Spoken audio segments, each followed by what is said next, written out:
Une sur Europe 1, c'est l'heure de la Toucham, le regard de Bertrand Chameroy sur l'actualité. Bonjour Bertrand. Bonjour Mathieu, attendez, je me concentre. Est-ce que vous savez ce qu'est l'ultra-crépidarianisme Au-delà d'être un mot difficilement prononçable un lundi matin 7h40, et pourtant j'ai réussi. Ce nom est celui du sport national. C'est cette capacité à avoir et donner un avis sur tout. Et dans cette discipline... Oh les champions On est plus de 67 millions de champions à jouer au café, sur les réseaux, sur les chaînes info. C'est un immense multiplex, des matchs partout, tout le temps. Et alors depuis le Covid, même les plus réticents s'y sont mis. Les ultra-crépidariens jouent sur tous les terrains. La pandémie, ils donnent leur avis. Le conflit israélo-palestinien, ils donnent leur avis. La crypto-monnaie, les vaccins, le gluten, Benzema, l'écriture inclusive, la planche à voile.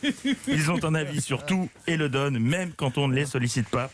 Les ultra-crépidariens ont un CV long comme le bras. Ils sont à la fois épidémiologistes, sélectionneurs des Bleus et spécialistes en géopolitique, et plus experts que les experts eux-mêmes.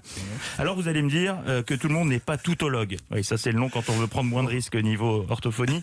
Dieu merci, non, tout le monde ne pense pas que son avis mérite d'être entendu. Le souci, c'est qu'aujourd'hui, même quand vous ne voulez pas entrer sur le terrain, on vous y contraint.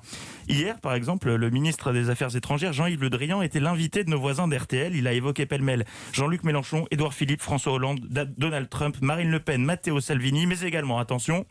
C'est à la commission de déontologie de l'Eurovision de trancher s'il y a problème. Moi, je ne veux pas m'immiscer dans ce jury, ce n'est pas ma compétence. Jean-Yves Le Drian a parlé de l'Eurovision et de la polémique autour du gagnant italien accusé d'avoir consommé de la cocaïne devant les caméras. Alors comment le ministre se retrouve à parler de ça ? Eh ben c'est parce qu'on lui a demandé son avis. Mais vous avez entendu sa réponse, ce n'est pas ma compétence. Phrase qu'on n'avait pas entendue dans les médias depuis... Bon, ça doit se dater au carbone 14. Mais un invité qui donne pas son avis, ça ne plaît pas. Réaction des journalistes. Il n'y a pas de position officielle sur cette émission de télévision, donc.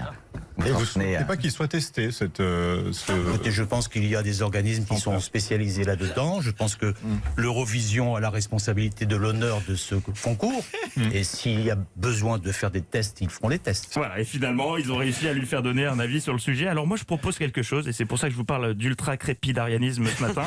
En voyant les sujets qui ont fait parler ce week-end, la vidéo du président avec McFly et Carlito, l'Eurovision, ou encore cette tendance rapportée par Libé qui consiste à se faire bronzer le périnée, passons là-dessus.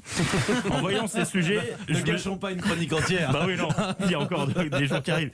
En voyant ces sujets, je me suis senti con, nul, inutile, mince. Il y a des sujets sur lesquels j'ai pas d'avis tranché, et si j'en ai, je suis pas certain qu'ils intéressent tout le monde.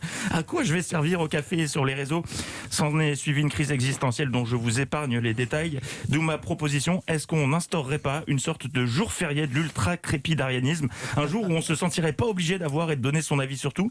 Et plus généralement, est-ce que on se détendrait pas de la réaction permanente en se disant que non, c'est pas grave de pas avoir un avis sur tout. Ça ferait du bien. Mais d'un autre côté, est-ce que proposer ça, ce n'est pas quelque part donner son avis ? Et est-ce que dire qu'on n'a pas d'avis n'est pas déjà un avis en soi ? À cet instant, je réalisais que cela faisait beaucoup trop de questions posées pour un jour férié. Je m'en allais prendre un asplégique en vous souhaitant une bonne journée. Ultra-crépidarianisme. Bien joué. Ah oui, j'ai un avis sur tout. Merci beaucoup Bertrand Chameroy.